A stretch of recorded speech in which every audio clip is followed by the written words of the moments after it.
This is Stephen Frew. Hi, welcome to the Scaffolding of Marriage, a series of podcasts that we're talking about how to increase longevity in marriage and in your life, of course. If you increase longevity in your marriage, you're going to increase longevity in your life. So increase longevity and enhance the quality of intimacy as it changes and evolves over time. Obviously, 20 to 30, you have one kind of intimacy, and 60 to 70, 70 to 80, there's a different kind of intimacy. It's all called intimate connecting, but the nuances change, the appreciation changes, the skill level changes, a lot of things change, and we want to hold that space in this conversation, which we call the marriage conversation. This conversation, the scaffolding of marriage. So we talked about how that origin, that original connection between two people is there for a reason. It's not just the hormone cocktail. It's not just, boy, do I love her or love him. Partnering, the very seeds of it are there, like the acorn with the oak tree. The acorn has a purpose, has a long range view of what is going to happen, and partnership is like that. We pick people, whether we know it or not, that are going to help us really become the individuals that we're meant to be, and people pick us for similar reasons. Not only that, but that we can pick a partner who I can give to them what is genius within me, what is true of me, what is my creative center, what is my spiritual center.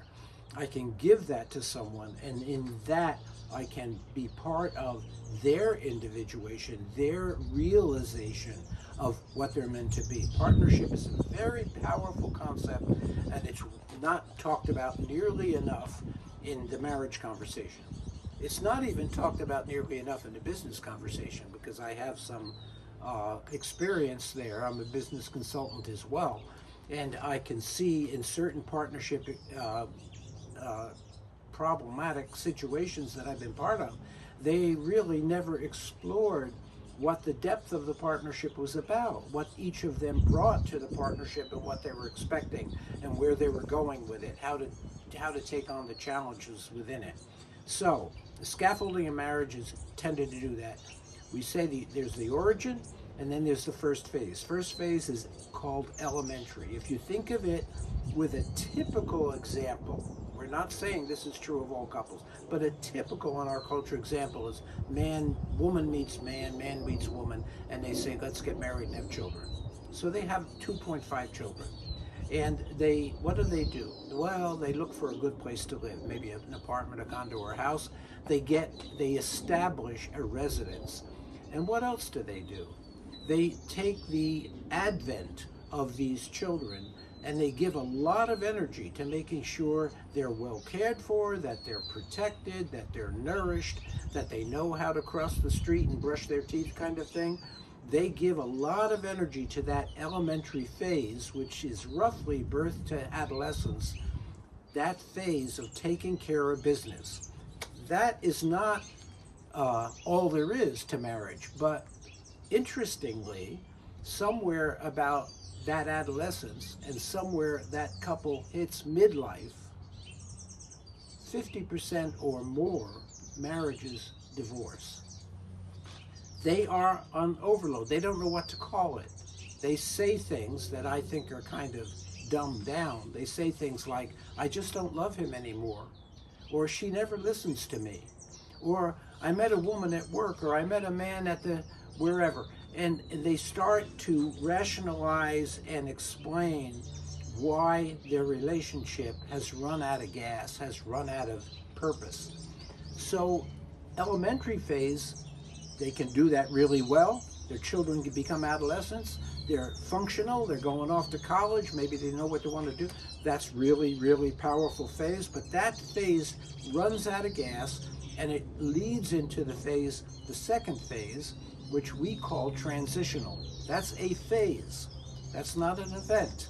Transitional means that both of them are asking, what's it all about? What's this really, what's this marriage for? Or what am I all about? Or who am I? Or if you listen to Cynic and his book on why, Cynic says, what's your why? What's your why? Why are you here? What are you doing? Why are you with her or him? So forth. Your why drives the conversation. And in that, we're saying you need two big hands holding the two of you, saying, this does not equal, let's get out of the relationship. This equals, let's get further into the relationship. Let's try to understand our why. Let's try to understand where we're challenged.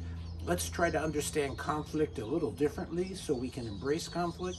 Let's understand what's happening physiologically and sexually in each of us and what that means to be partnered with this person. It's a very dangerous time.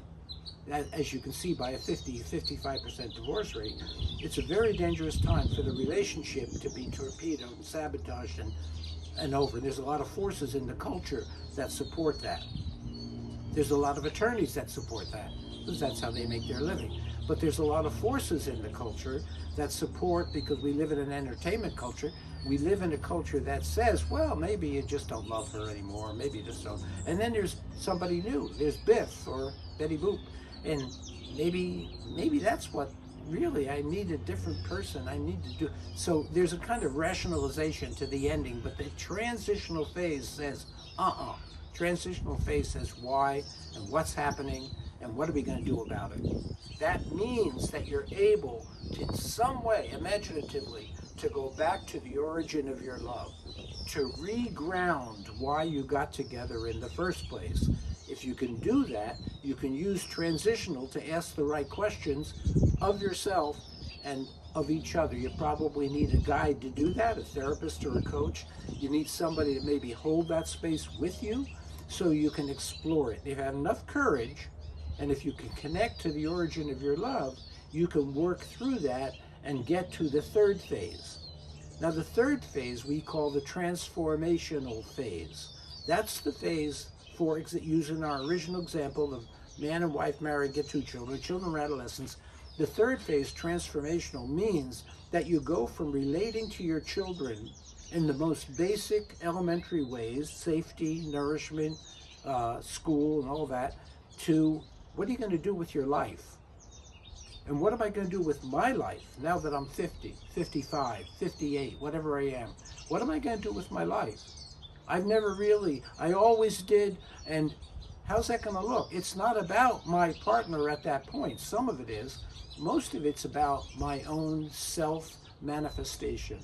A new me is evolving and wanting to be born into the world. Transformation means not only with my children, because the mother, for example, goes from being the nourisher and the safety protector and brush your teeth and wipe your butt.